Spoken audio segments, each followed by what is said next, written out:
are starting with the prayer.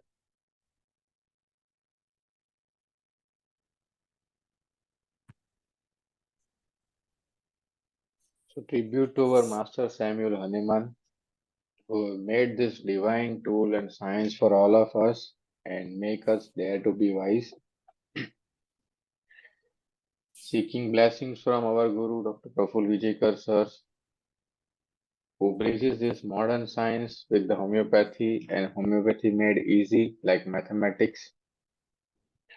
Jai Hanuman, Jai Homeopathy, Om Vijay Karaya Namah. So friends, we are in the journey of reading books from Vijayakar sir's pocket, and also we are reading the Organon of Medicines. So we are reading up till now, we have completed the aphorism number 22 and the footnotes. Read it from the 6th edition of Organon. So today we are reading aphorism number 23. So what master is telling us, all pure experience, however, and all accurate research convince us that persistent symptoms of a disease are far from being removed and annihilated by the opposite symptoms of medicines, as in the antipathic or enantiopathic or palliative method, that on the contrary, after transient apparent alleviations, they break forth again only with the increased intensity and become manifestly aggravated. So this is what in aphorism number 22 master says about the two type of method. Okay, the allopathic, heteropathic and the homeopathic. So in a heteropathic method, all the experience, however, from many years is convince us that this is not the actual methodology of treatment. It only remove for a transient period of time, or sometimes it may suppress or it may aggravate into different manifestations.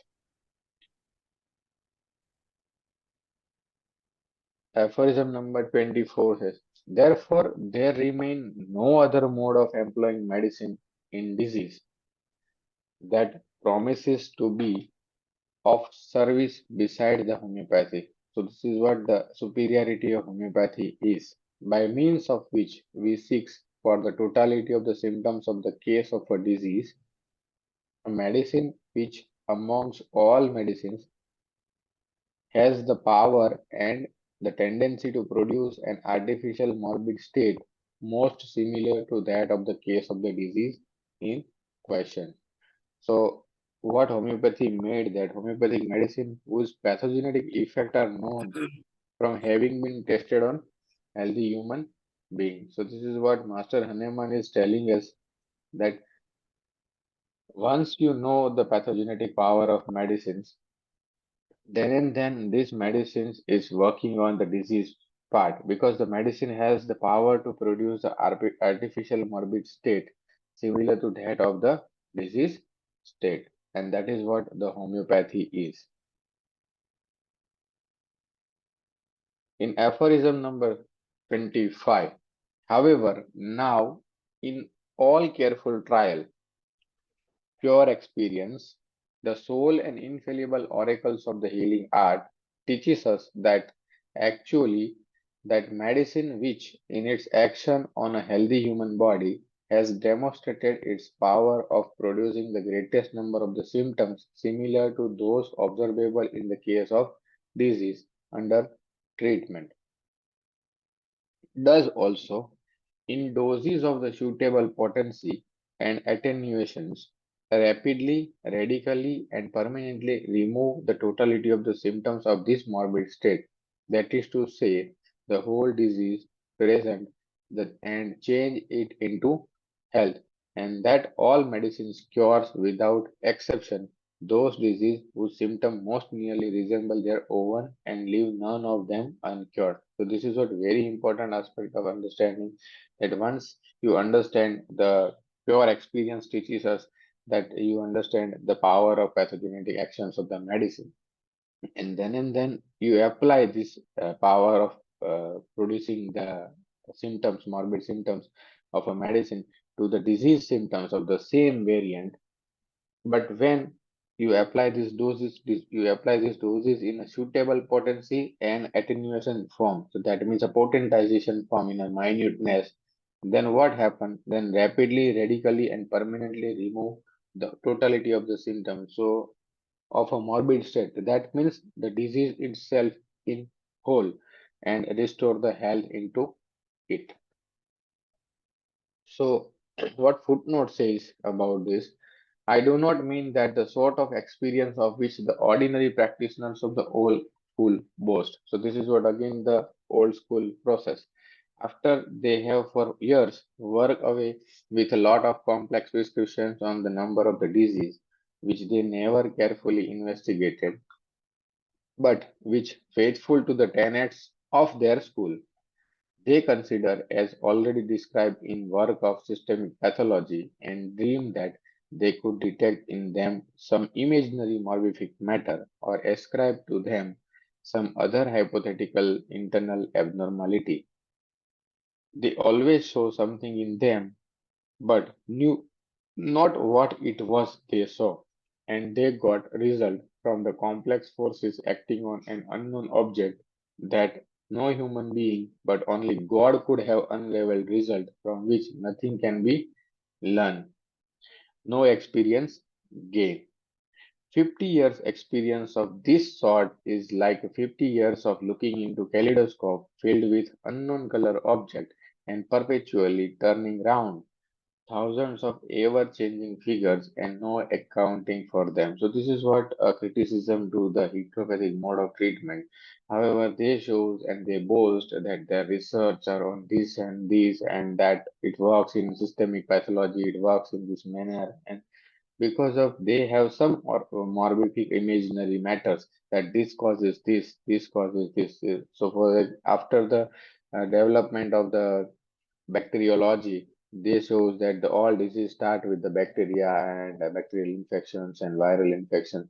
Before bacteria begin to affect our human systems or our immunity get lowered by certain causes, and then this bacteria will affect us. So this is what they thought that this is something which is imaginary, and they treat that way. So this is only God know that what was the actual result is. So this shows that the superiority of homeopathy over the allopathic science. So now we are connecting our homeopathy with the modern science and what Sir taught us in this book. So we are reading this book.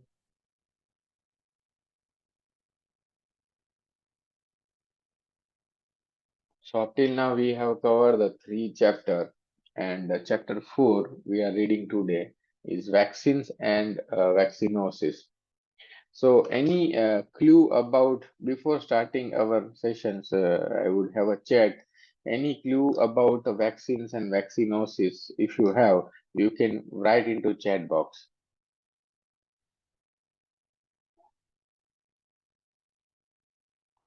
What do you mean by vaccines and vaccinosis?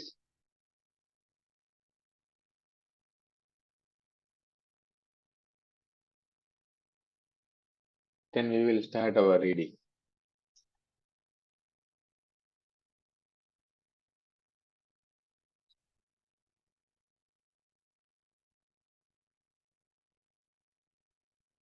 Okay, let's have a question answer session later.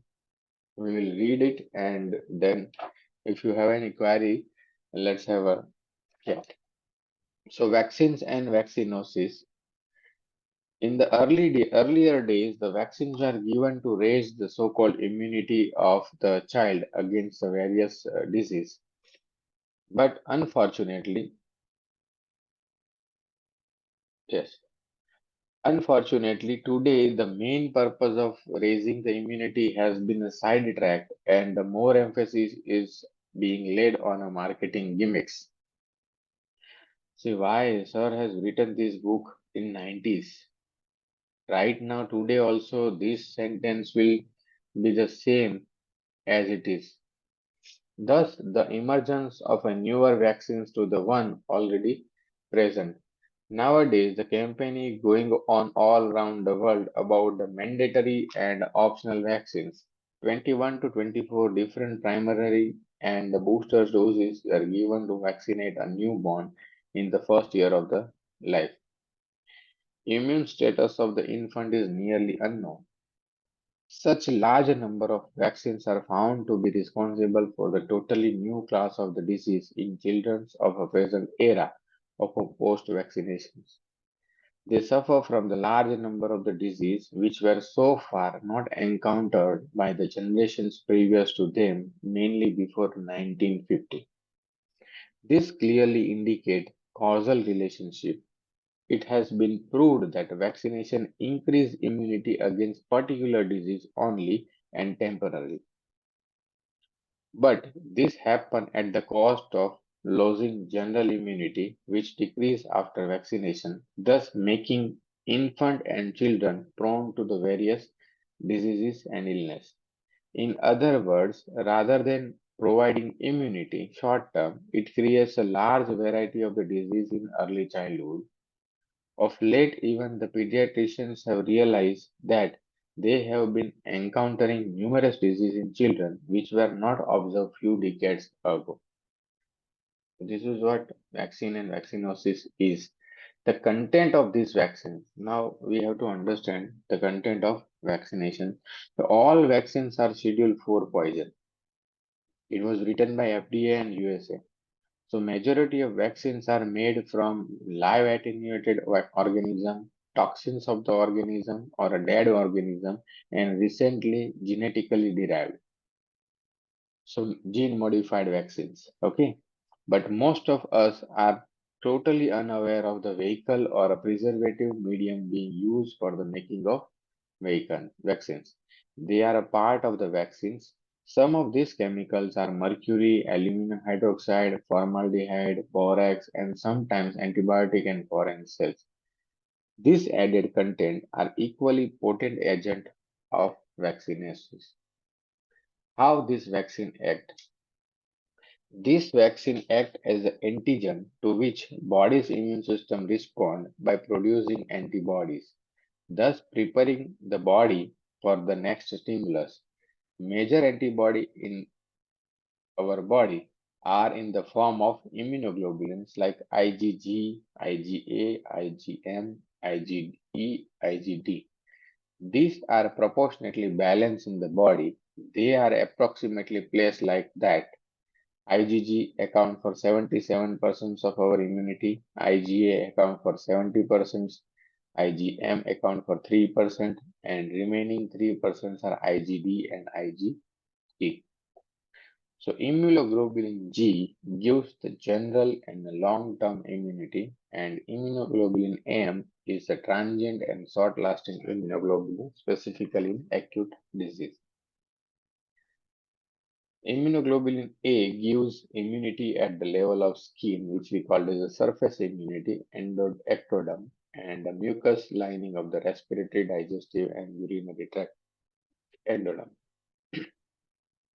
When a vaccine is given by injections, it bypasses this natural protective barrier and directly goes into blood, giving the body no warning, no generalized inflammatory response, no chance to recognize, duplicate, or defend itself against the future challenges from the typical antigens.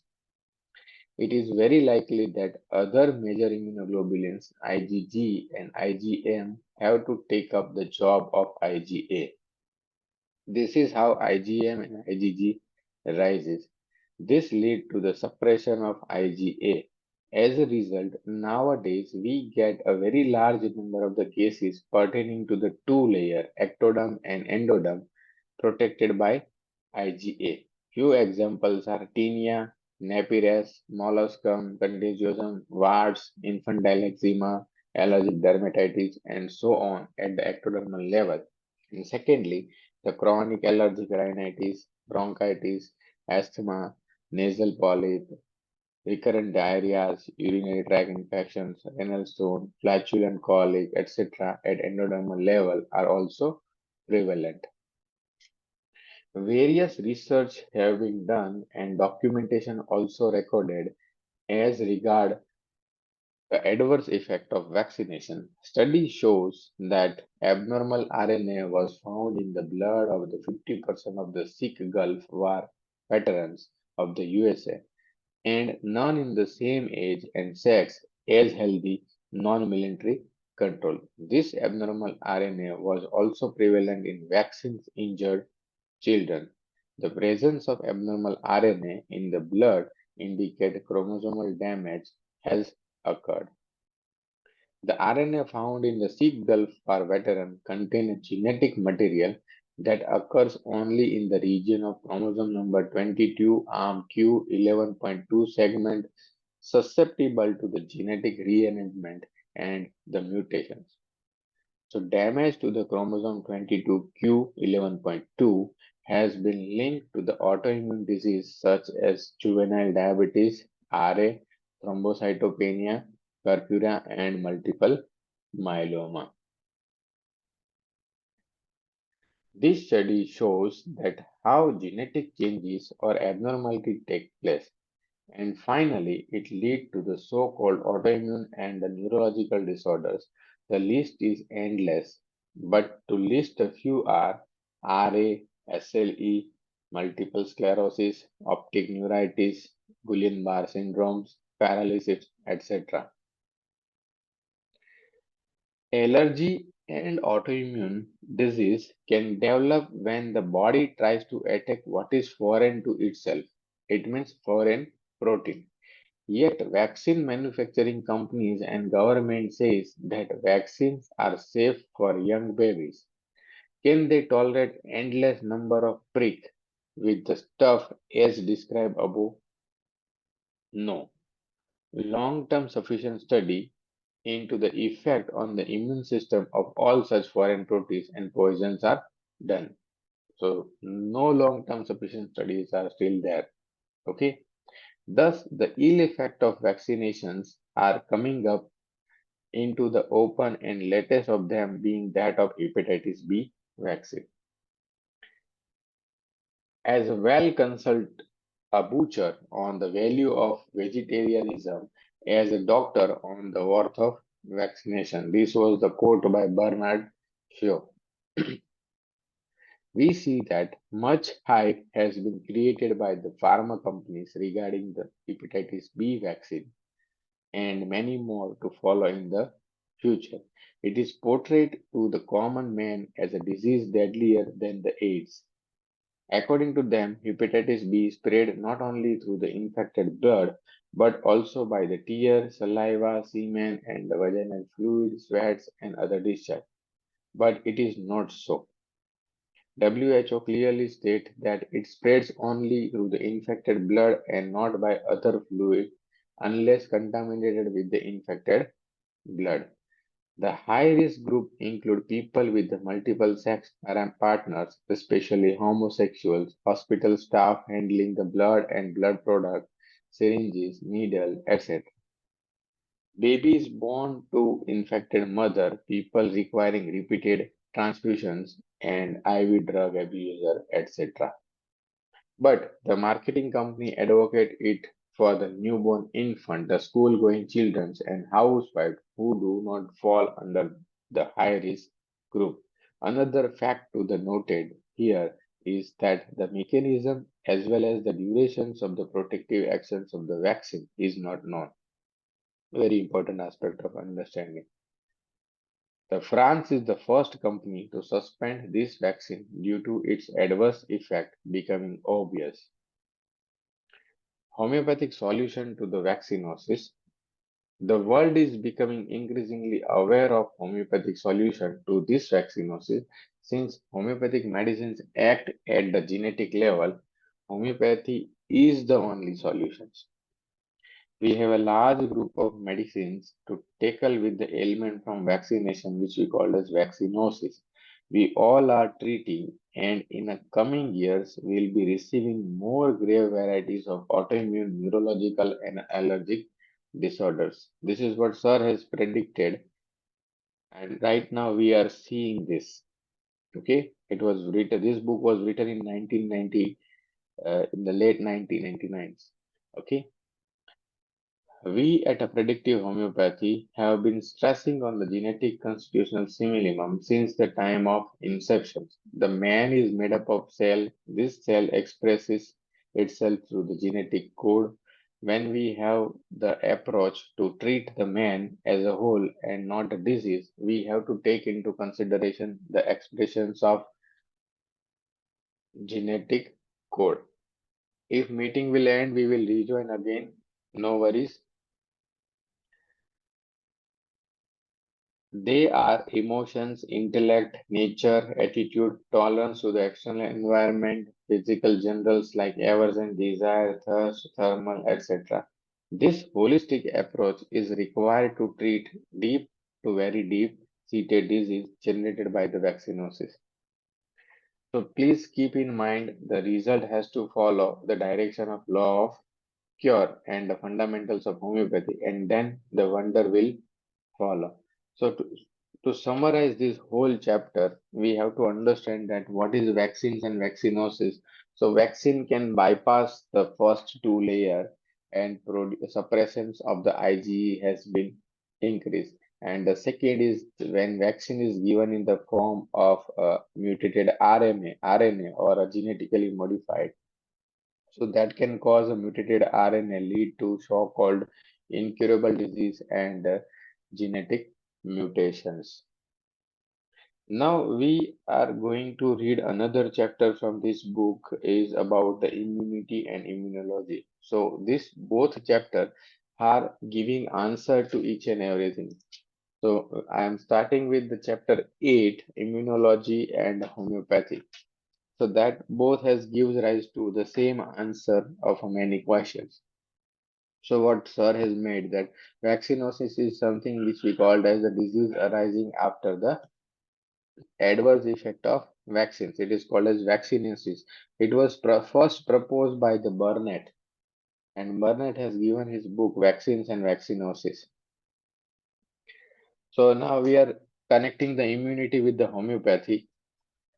So mankind has survived for the thousands or hundreds of the years and evolved into a very intelligent life form. So mankind has survived from the scourge of nature as well as the disease in this period on his own without the help of any doctor, be it an allopath, homeopath, or Ayurvedic physicians. We all know. This is due to his inherent immunity. The human body has all ways of resisting and recovering from the disease, and this mechanism are collectively called as immunity. It is also defined as the ability of the human body to resist against the different types of organism or a toxin that tend to damage the tissue. The disturbances in the immunity when it is mild, it lead to the morbidity, and when it is severe, it lead to the death in extreme cases. So we have seen the type 1 sensitivity, type 2, type 4, and in which you can find that anaphylactic reactions and anaphylactic reaction, which may land up into death of the persons. So this is what Sir is telling us. So mild distribution lead to the morbidity and the severe disturbances lead to the death. All this is controlled automatically in the human body by our genes and is what we call as automaticity as mentioned in the physiology book by Guyton and Hall and also in our organon of medicine. And infections in body not always synonymous with the disease.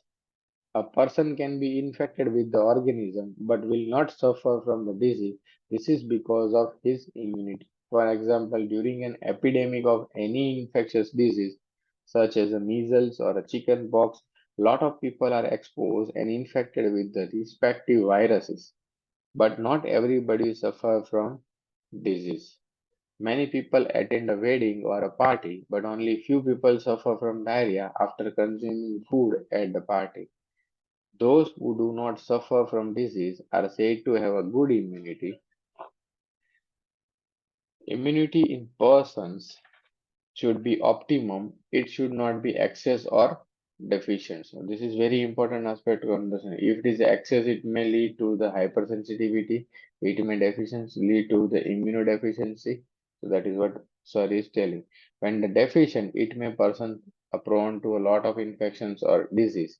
While as when it is excess, it make a person more hypersensitive and shows an excess response to the normal stimuli and causes suffering because of excess immunity and immune response.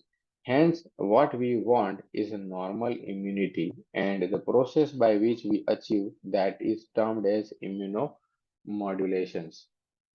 So, what our medicine do? Our medicine do immunomodulations by stimulating our vital principle. In cases where immunity is high, we need to bring it down, and in cases where immunity is low, we need to bring it up. Homeopathy brings the immunity to normal, hence, we bring it up.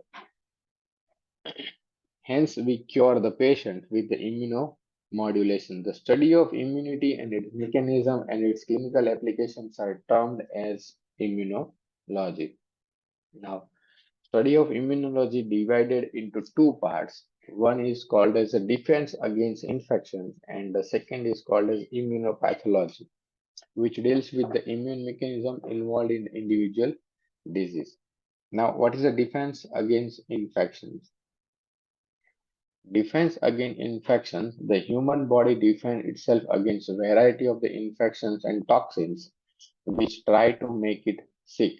They are divided into two subcategories called as external defense mechanism and the internal defense mechanism. Now, what is the external defense mechanism? So, external defense mechanism comprises of following the anatomical barrier, reflexes, chemicals.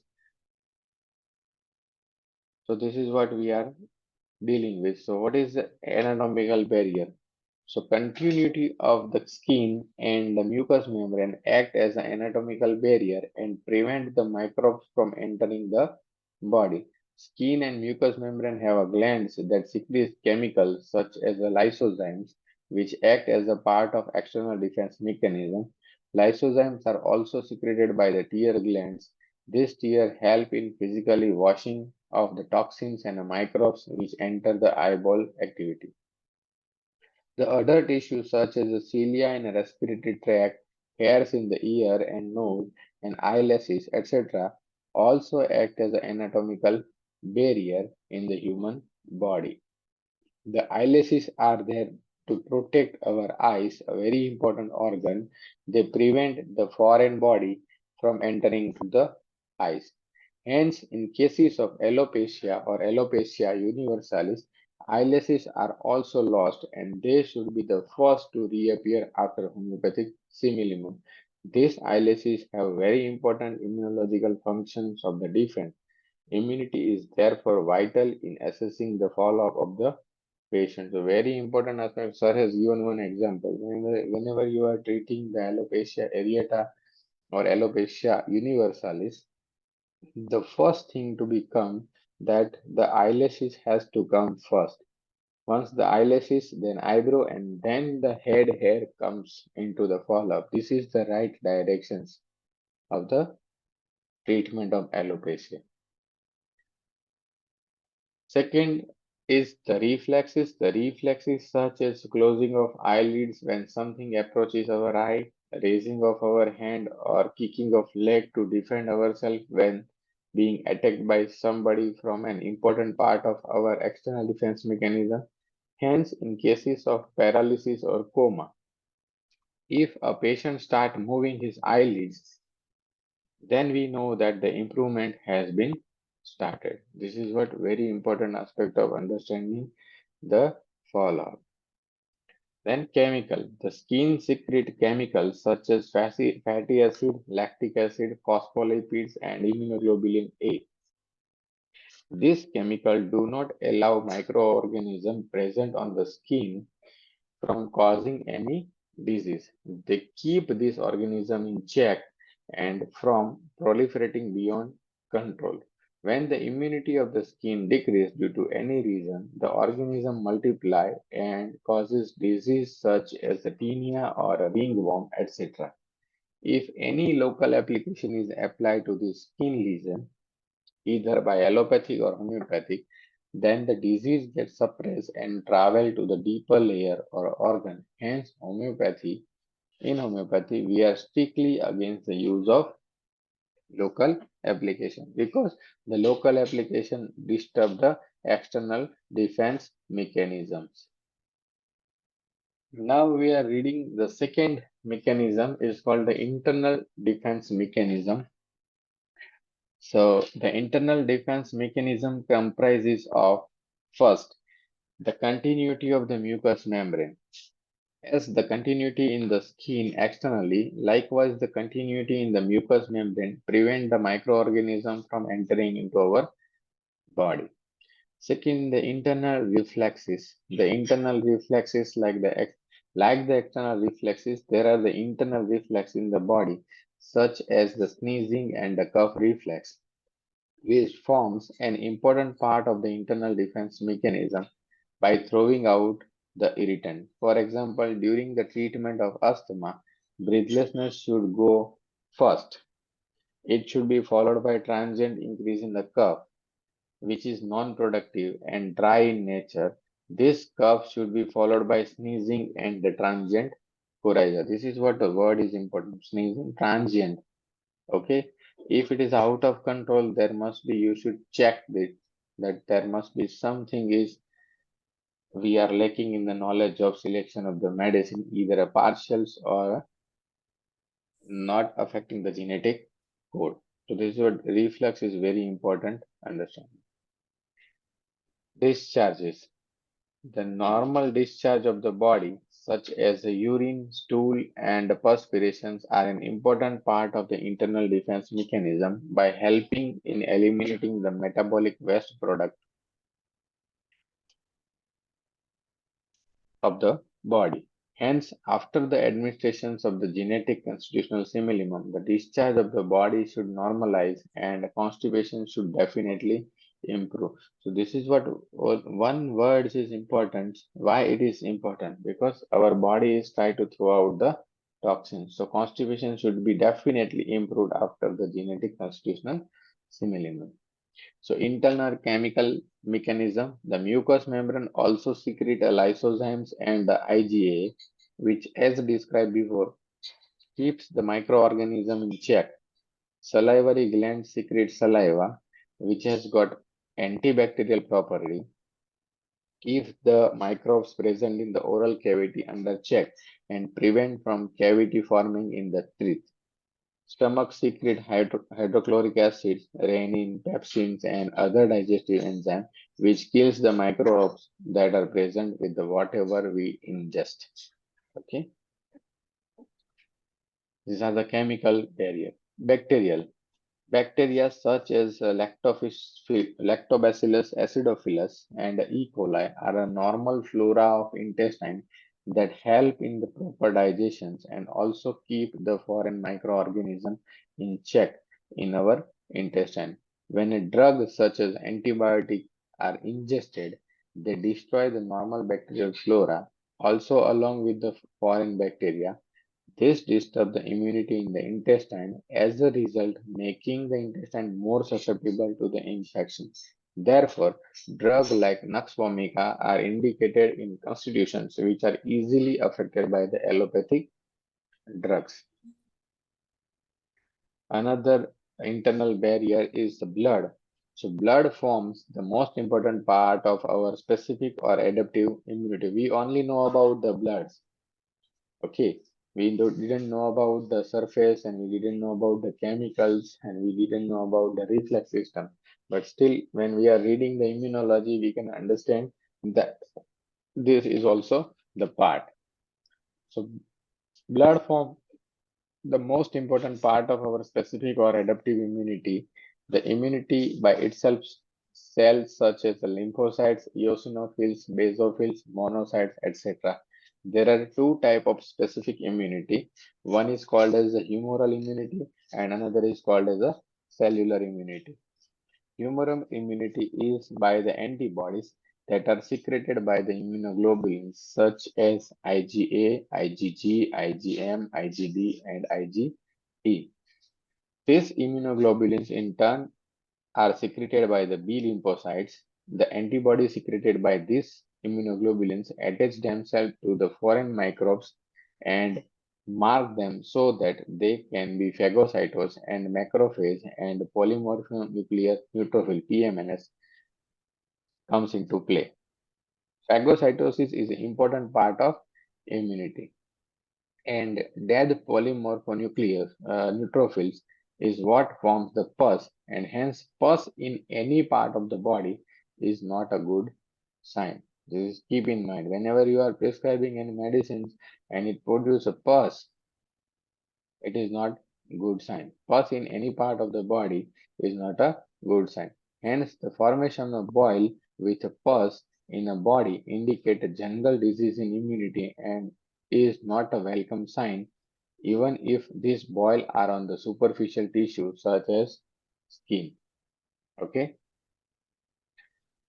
Cellular mechanism. The cellular or cell-mediated immunity is by the T lymphocyte, which are induced by the toxins and other non-microbial foreign substance. These T lymphocytes act as a phagocytes and kill the intracellular microbes, especially the bacteria or directly live cells, especially which contain viral proteins. These T lymphocytes have a property called as a tolerance, whereby they become immunologically unresponsive to the body's self-own antigen. Any disturbances in this property of the tolerance of the lymphocyte lead to creating of autoantibodies which attack and destroy body's own tissue and cells. Those diseases which are autoimmune are produced are called as autoimmune disease. For example, rheumatoid arthritis, T cell lymphocytes form immune complex with the body's self antigen and destroy the synovial membrane of the joint. Since this is the disturbances of the basic functions of the cells, rheumatoid arthritis and other autoimmune disorders such as chronic renal failure, AIDS, etc. are classified under the seventh layer of Dr. Vijayakar chart of suppression because here our tolerance of the T lymphocyte is destroyed at the genetic level and that it creates a autoantibodies and autoimmunity. In rheumatoid arthritis, the diagnostic test of RA factor is the measurement of the antigen antibody complex. Hence, when a patient of rheumatoid arthritis improve, titer of the RA factor will also come down. Very important. Another immune complex is cytokines. Cytokines are the plasma proteins that forms a part of the complement system. The complement system is an important part of the natural immunity. One of the major important component of cytokines is interleukins. So there are around 20 different types of interleukins named as interleukin 1, interleukin 2, 3, etc. One of the interleukin-1 attacks the immune complex known as major histocompatibility complex. On breakdown of this MHC chemical substance called as prostaglandins are released. These prostaglandins stimulate the temperature centers in the hypothalamus and causes fever. Hence, during homeopathic treatment, a mild to moderate rise in the temperature is a welcome sign both in acute and chronic disease. In acute disease, after the administration of genetically constitutional similimum, usually we see a slight increase in the temperature initially, which is followed by temperature becoming normal and patients improving. This is also confirmed with the Kant's first observation. It says that initial aggravation followed by amelioration is a very good sign. So by understanding the immunity, you can understand the Kant observations also. Another cytokine called as tumor necrotic factor also gives rise to a fever. The TNF secreted by the mononuclear phagocytes and the T lymphocyte. They give rise to fever by increasing the catabolism and causes cachexia. This TNF is what lead to the loss of weight in the disease such as a tumor and a cancer. During homeopathic treatment of the cancer, patient should gain weight or at the least stop losing further weight and stabilize. This is the follow-up criteria. Acute phase response. Acute phase response is the response of the body during acute emergency and acute inflammations. So fever is a part of acute phase response. Acute phase proteins such as proteolytic enzyme inhibitor, coagulation factor, and fibrinogen, etc., also form a part of acute phase response. They help in recovering after an injury or infection by limiting the damage caused to the affected tissue and by reducing the bacterial toxicity. For example, C-reactive protein, which is a part of acute phase response, increase thousandfold immediately after injury or infection. The C-reactive protein binds to the phospholipid of bacteria and activates the complement system, thereby promoting phagocytosis. Increase in fibrinogen level in the blood is what leads to the increase in ESR. Hence, during an acute and chronic infection, ESR rises, and during recovery or cure, ESR decrease and normalize. So, by looking into a report, also you can understand our medicine is in the right direction or wrong directions. Injury to the persons also depend upon his constitution. The severity of the effect of injury on an individual also depend upon his immune status. The constitution such as natrum self, arnica, cicuta get easily affected by the injury to the head while others do not show any effect. The different constitutions show different effect to the same kind injury according to their affinity, predispositions and sphere of actions. This is termed as a susceptibility in homeopathy. As a result, arnica constitution will produce a stroke, while cicuta will produce a convulsion, and natrum self will produce a migraine after head injury. We know this as individualization in homeopathy. Again, we learn about the protein. So, protein forms an integral part of our immunity as an individual. As a result, immunity gets affected by the numerous factors and the number of the different kind of the protein. This protein can be foreign or oven, and this protein disturb the protein balance, and as a result, it produces the disease. These proteins are released by the following. How protein imbalance happen?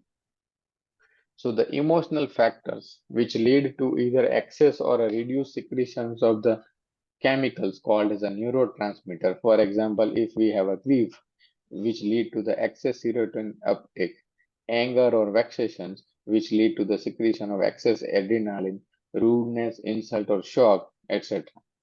So these neurotransmitters are all protein which ultimately disturb the balance and immunity and produce the disease, the first cause.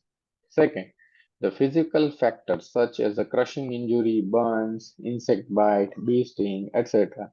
These also release the protein which adversely affect our immunity. Intake of the drugs such as antibiotic or antihelminthic kills the microbes, phagocytes in body ingest this dead organism because it is their function to act as a scavengers. They cause the breakup of this organism into protein that are foreign to the humans.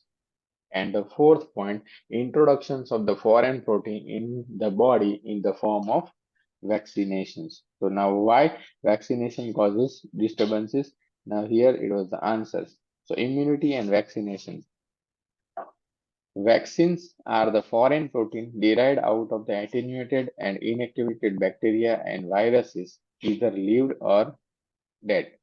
Recently to this have been added a genetically derived vaccinations, which are more immunologically damaging because of them acting at the level of genes.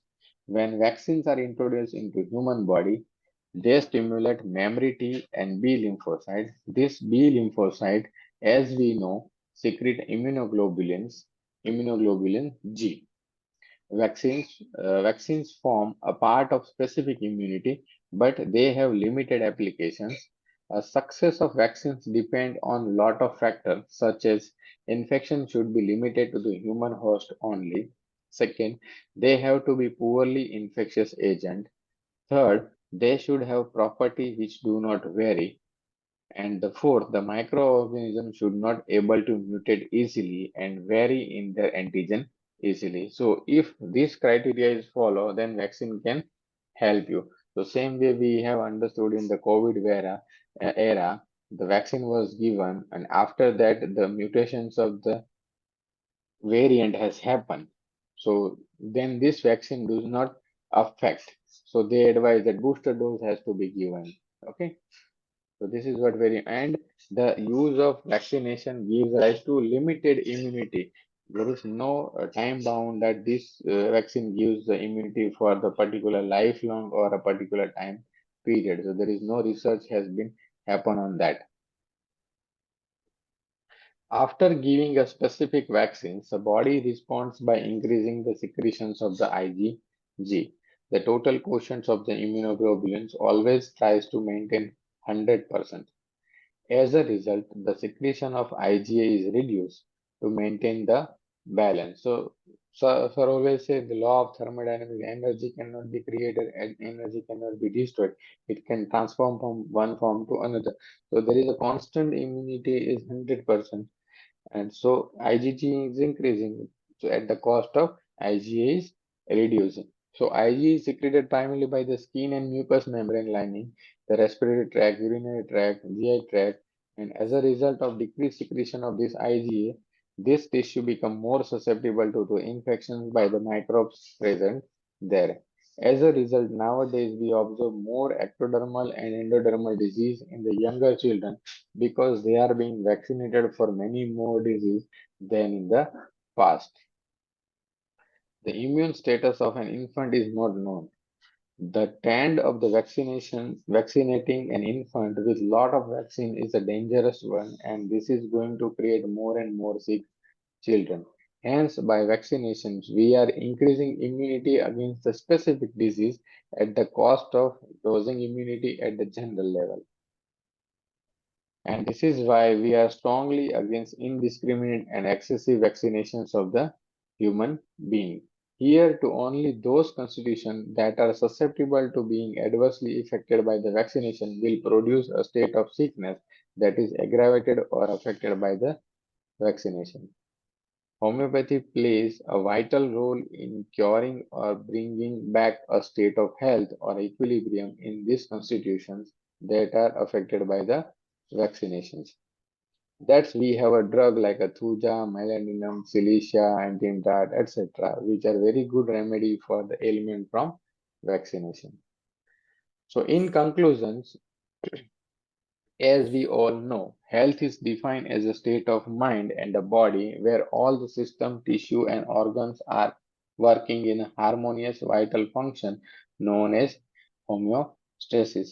In terms of immunity, it is defined as a state of immunity where the immunity is in a balance, neither less nor more, which ultimately translate into a state of balance or equilibrium, which help us in leading a disease-free, healthy existence and achieve a higher purpose of which each of us has been sent on this world.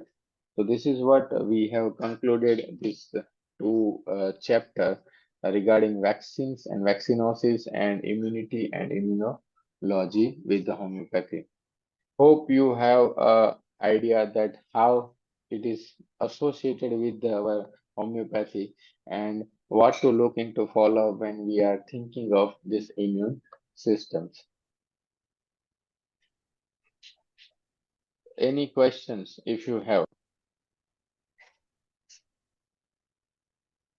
We have a 5 minute left.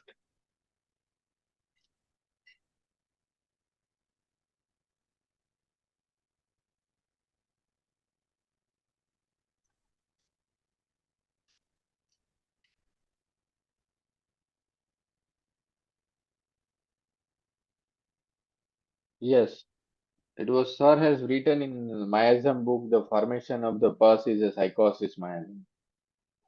Yes, whenever you are treating any sorry case and pus is happening, it is not a welcome sign.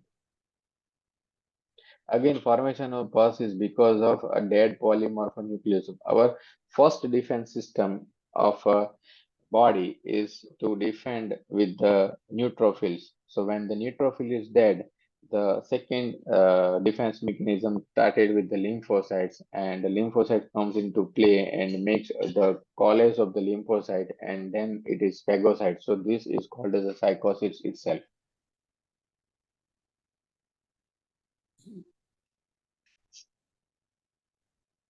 Anti rabies injection 5 shot के बाद हम patient को thuja दे सकते हैं provided that patient is thuja.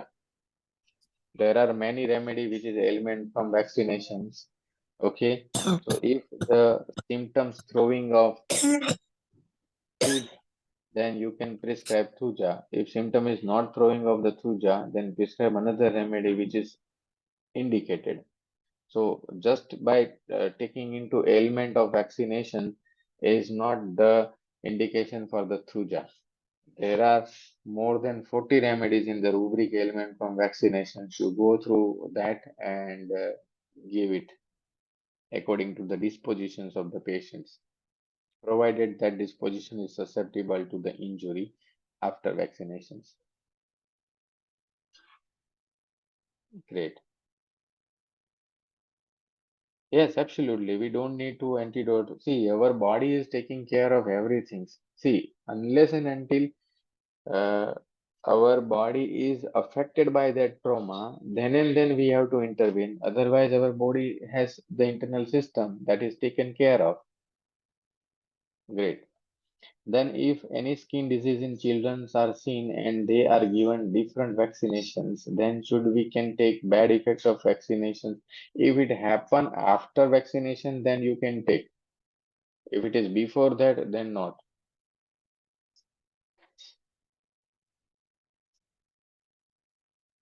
Treating autoimmune disease, the formation of the boils can consider as a good sign. This was a tricky question. I don't know the answer actually about this. I need to consult my mentor. So, Dr. Aishwarya, I had no answer of this treating an autoimmune. Which disease you are treating and you get a boils. See, in autoimmunity also, there is a different kind of follow-up and different processes.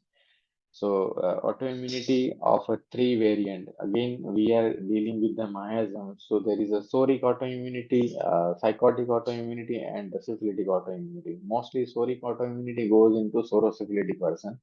Psychotic autoimmunity goes into psychosyphilitic, and the syphilitic autoimmunity is a frank syphilitic. So, whenever you are treating a syphilis and it comes as a boils, then it is a welcome sign. Okay, again, the boil says that there is some septic conditions in the body. So I need to ask my mentor for this. I don't know actual answer of this. Sorry. Sir, what about vaccines of the tetanus and rabies? I said the same things. Unless and until the constitution is susceptible to the vaccination, then and then it is affected by the vaccines. Otherwise, no, do not worry about and do not disturb because our immunity is taken care of everything. Yeah, earlier sir used to take the rubric of vaccination, but later sir started thinking of the perception. It is a soil made for vaccines, bad effects. So how to look it? Yes, Dr. Sachin Pawar. So whenever you are evolving, na, so you are narrow down your knowledge to the tip of the process. So initially, sir started the treatment with this process, and sir took the elements, and then sir understand that this is what the constitution is predisposed to. So before that, what happened? So there must be some perceptions carry forward from the parents, and that lead to the development. So in most of cases of autism, it was claimed that autism after birth is because of vaccination, but in that case, you do not take ailment from vaccinations. Okay, but in that case, you have to take care of the perception which mother has passed to the child, and then you take into consideration. So sir has evolved from this and sir took perception in these cases. So that is what you have to understand. What type of case in front of you that guide you, you have to take into consideration. If it is an acute case, you can take. If it is a sauropsychotic case, you can take. But if you have a frank syphilitic case, or if you have some mutational case, or if you have some autoimmune case, don't take ailment from vaccination as an entry point. In that case, you need to find out the perceptions. Hope you got your answers. So, thank you so much. We are concluding our session here, and tomorrow we have a holiday, and day after tomorrow we are starting with embryology, and then we have applied physiology. Torch positive case, what to prove? Torch positivity is autoimmunity. You need to prove the autoimmunity. This is a general guideline. Dr. Kiran Yadav. Thank you so much. And from Monday, we are starting with the embryology in depth and understanding of embryology with the Herring's law of cure, which we have learned as far as in the theory of separations in a superficial, but in that we have a depth understanding of embryology. So thank you for being with us and thank you learning. Thank you all.